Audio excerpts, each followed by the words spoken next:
What Camilla just realized behind closed doors is that international supremacy can be completely erased by a single change in tax classification. In less than 48 hours, the Queen Consort went from commanding global diplomatic missions to realizing her ultimate legacy project had been silently, ruthlessly dismantled. She was sitting in her private office at Clarence House, finalizing the sweeping logistics for a highly publicized international tour. Fully expecting the standard deployment of sovereign jets, elite diplomatic security, and unlimited institutional funding. Instead, a senior administrative official quietly entered the room and handed her a revised logistical manifest. Her royal transport had been permanently cancelled. Her diplomatic passports for her entourage were flagged, and her flagship charitable organization had just been legally severed from the royal treasury. This is the story of the secret global power grab Camilla attempted to execute using a seemingly innocent charity.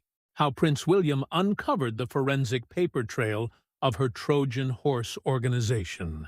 The cold institutional retaliation that followed, and the agonizing moment when she realized she cannot take the power of the crown with her when her husband's reign ends. What this video will unpack is a masterclass in silent institutional warfare. We will look at how an initiative praised by the global media as a triumph of royal soft power was actually a calculated, desperate scramble for post-reign commercial survival. We will examine the exact moment the Prince of Wales unmasked her hidden financial architecture, and the terrifying realization for Camilla that outside of her temporary title, her empire is built entirely on sand. Before you can understand the devastating velocity of this administrative reckoning, you must first understand the towering illusion of absolute power she had constructed on the international stage. Following the coronation in 2023, Camilla was no longer satisfied with merely surviving domestic public opinion. She craved global validation. She wanted to be recognized not just as the wife of the king, but as a formidable stateswoman in her own right, commanding the same diplomatic reverence that had once been effortlessly commanded by the late Queen Elizabeth, and overwhelmingly captured by Princess Diana. Her chosen vehicle for this global elevation was her flagship charity, the Queen's Reading Room. To the casual observer and to the fawning royal press correspondents, it was a harmless, deeply cultured initiative. It began as a simple online book club during the pandemic and rapidly evolved into a highly visible, internationally recognized organization. By early 2026, as King Charles retreated further into his medical treatments, Camilla was actively using the charity to step into the vacuum of his absence. She was organizing massive literary festivals, flying across the globe to host summits at national libraries, and shaking hands with foreign heads of state under the banner of her charity. Viewers and royal commentators noticed her increasingly assertive posture. The media praised her intellectual soft power, framing her as the indispensable stabilizing force of the modern monarchy. Camilla felt completely untouchable. She believed that by building this highly visible international platform, she had successfully engineered an empire that existed above the standard rules of the institution. She was convinced she had the king completely controlled, utilizing his sovereign authority to rubber stamp her organization's massive expansion. But that glittering illusion of global influence was merely a sophisticated smokescreen for a deep, terrifying commercial desperation.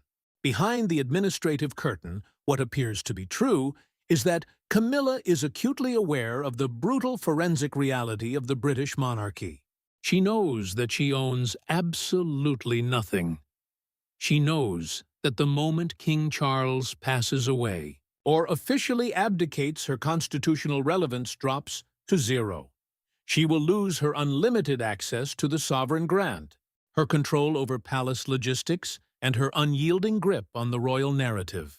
Driven by this impending reality, her private office quietly initiated a massive hidden structural maneuver. Camilla attempted to use the Queen's Reading Room as a Trojan horse. Her objective was to secretly and permanently tether the operational costs of her private, charity to the unassailable funding structures of the sovereign grant and the Foreign Office. But her ambition went much further than simply funding a book club. She sought to legally spin off the charity into a massive, heavily endowed global non-governmental organization.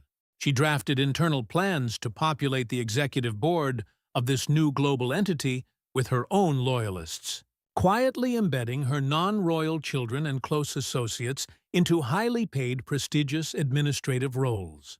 She was attempting to launder royal diplomatic privilege, sovereign wealth, and international prestige into a permanent, privately controlled financial fortress. She wanted to guarantee that the Parker Bowles family would command a multi-million-dollar global NGO, entirely funded by the machinery of the crown long after she was downgraded to the status of a dowager queen. It was a staggering exploitation of the king's weakness. She was building a shadow court, a rival institutional framework designed to compete directly with the future charitable empire of the Prince and Princess of Wales. But inside the modern British monarchy, the illusion of supreme authority always shatters against the cold, unyielding reality of administrative discipline. Prince William does not manage the royal inheritance like a passive observer. He oversees the sprawling financial and diplomatic architecture of the crown with the forensic eye of a modern chief executive officer. As the Prince of Wales, William controls the Duchy of Cornwall, but he also receives detailed, heavily audited digital reports regarding the allocation of the sovereign grant and the deployment of royal diplomatic assets. When the irregular funding requests the massive international logistical invoices and the draft restructuring documents for the Queen's reading room crossed his desk, the Trojan Horse was immediately unmasked. William did not see a queen promoting literacy. He saw a calculated, cynical attempt to siphon away the financial heritage of the institution to build a private, post-reign dynasty for a bloodline that has no constitutional right to the throne. For William, this crossed a sacred, unforgivable line. This was a direct threat to the deliberate preservation of the core royal family. For decades, he had watched Camilla slowly and systematically attempt to overwrite the history that had broken his mother. Now she was attempting to use the king's final years to implant her own non-royal legacy into the permanent infrastructure of the monarchy, utilizing funds meant to sustain the future reign of Princess Catherine. William understood that if this administrative grab succeeded, it would dilute the integrity of the crown on the global stage. He did not react with a loud confrontation. He did not summon the press to leak a scandal. He simply weaponized the system itself. He coordinated a silent legal ambush with the uncompromising assistance of Princess Anne, the ultimate guardian of institutional order. Together, they convened a quiet, extraordinary meeting of the sovereign grant auditors, the palace legal advisors, and senior officials from the Foreign Office. William presented the undeniable forensic proof of the financial leakage and the unauthorized restructuring plans. He framed the situation not as a family dispute, but as a severe critical breach of asset protection protocol and diplomatic ethics. What looked like a routine administrative update to the palace's charitable guidelines was actually the total, clinical dismantling of Camilla's global empire. William and Anne oversaw the drafting of a binding, ironclad decree regarding royal patronages. The new protocol systematically reclassified the Queen's reading room. It legally stripped the organization of its direct tether to the sovereign grant, removing its access to public funding, royal diplomatic passports, and sovereign logistics. The execution of this silent revenge was designed to land with devastating precision. The decree formally downgraded her flagship charity from a core sovereign initiative to a standard independent civilian NGO. It dictated that any future international travel for the charity could no longer utilize royal jets or elite state security, and must be entirely privately funded and commercially arranged. William bypassed Camilla completely, allowing the palace's administrative apparatus to deliver the blow through standard corporate channels. When the senior official placed the revised logistical manifest on Camilla's desk, Canceling her royal transport for her upcoming tour, it was not a scheduling error. It was a cold, unmistakable notification that her Trojan horse had been burned to the ground. Furious, deeply humiliated, and realizing the catastrophic implications of this containment, Camilla immediately rushed to the private quarters of King Charles. She expected the same fierce, unyielding defense her husband had provided throughout their 30-year partnership. She demanded that he pull rank overrule his son's administrative overreach and restore the sovereign funding and diplomatic status of her charity. She demanded the absolute protection she believed her crown guaranteed. But as she laid out her frantic grievance, waiting for the sovereign decree that would put William in his place, the trap finally snapped shut.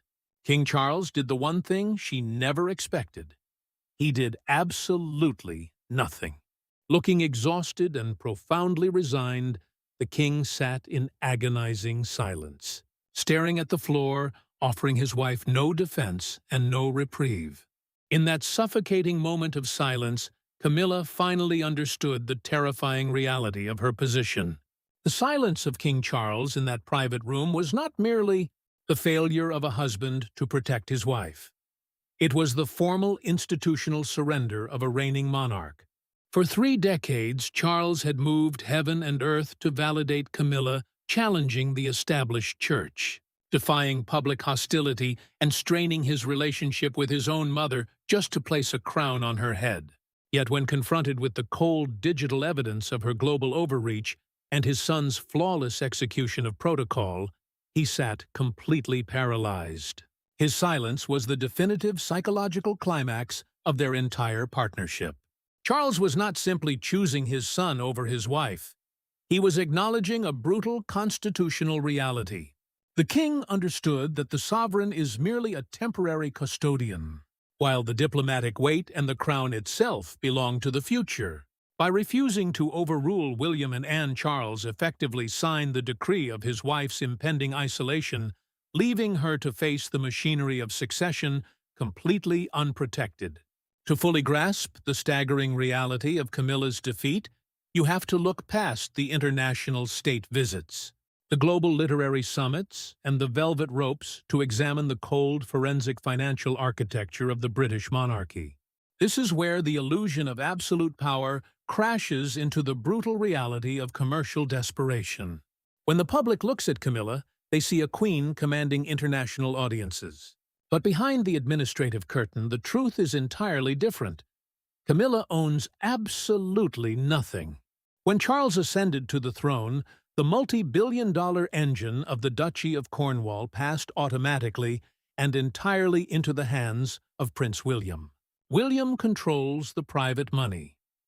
William controls the discretionary funding that sustains the sprawling, luxurious reality of royal life. Charles receives the strictly audited sovereign grant, but the untethered wealth now belongs to his son. This means that Camilla is living in a state of absolute fiscal dependency. She does not hold the deeds to the palaces she sleeps in, and she certainly cannot fund a massive global non-governmental organization without her stepson's administrative approval. The staff who manage her international schedule and the elite security teams who protect her abroad are ultimately paid through structures that William actively oversees and will soon inherit completely. If Charles were to pass away or officially abdicate, as the private rehearsals highly suggest, Camilla's commercial reality becomes devastatingly clear. She would be a widow relying entirely on a financial settlement dictated by William and Catherine. She cannot access royal jets or diplomatic security without their explicit permission. Her frantic attempt to legally spin off the Queen's reading room into a permanent, privately controlled entity was not a passion project for literature. It was an emergency life raft. What looked like a triumph of royal soft power was actually the moment. Camilla realized she was a tenant in an empire owned by her enemies. That fiscal and diplomatic reality perfectly mirrors the institutional shift happening in plain sight. With Charles retreating into his cancer treatments and William holding the administrative reins, Catherine is actively redesigning the new order. The subtle shifts in global protocol are carrying devastating, deeper meanings. Royal insiders have noted that the international narrative of the monarchy now flows directly through the Prince and Princess of Wales. Catherine does not need to hijack public funds or build a Trojan Horse organization to secure her global legacy. She possesses an effortless authority and a fiercely protected international image that Camilla could never buy, no matter how many summits she hosted or foreign leaders she greeted. There is a specific visual humiliation woven into this new reality. It is the realization that when international dignitaries arrive in London, the gravitational pull of the entire institution shifts toward the younger woman. Catherine is moving flawlessly through diplomatic circles, wearing the historic heirlooms that once belonged to Diana and Elizabeth, effectively acting as the true matriarch of the institution, while the actual Queen Consort is sidelined and downgraded to a civilian status. This is where William's silent, enduring grief for his mother transforms into a perfectly executed retaliation. For decades, William watched Camilla erase Diana's legacy. He watched her attempt to elevate her non-royal family into the spotlight, trying to overwrite the history that had broken his family. He never complained publicly. He never wrote a tell-all book. He stayed within the system, mastered the rules of the institution, and waited until he held the absolute highest ground. Now he is not banishing Camilla. He is doing something far more agonizing. He is making her irrelevant. He is forcing her to watch as the global legacy of his mother is restored and elevated through his wife, while Camilla is reduced to a dependent who must ask for financial permission and fly commercial if she wishes to promote her charity. The abdication rehearsals, currently taking place behind closed doors at Buckingham Palace, are simply the administrative paperwork for a transition that has already occurred. The world will eventually see a grand, dignified ceremony. The cameras will capture Charles stepping down with grace, citing his health, a reason the public will accept with deep sympathy. Camilla will be photographed smiling, wearing a beautiful coat, standing dutifully by his side. The press releases will praise her years of service, but those who know how to read the silent language of the palace will see the truth. They will know that behind the forced smiles and the perfectly choreographed exit, Camilla is walking out of the side door of history. Her gamble to secure a global empire ended the moment William realized he held the checkbook. The diplomatic assets and the absolute loyalty of a public that had never truly forgotten the past. Camilla thought she was playing a game of crowns, but William was playing a game of institutional survival. And in the end, the trap snapped shut so quietly she did not even realize she was caught until it was far too late. Thank you for watching this deep dive into the shifting power dynamics of the British monarchy. If you found this forensic analysis compelling, please leave a like, subscribe to the channel, and share your thoughts in the comments below on how you think William will manage the institution moving forward. We will see you in the next video.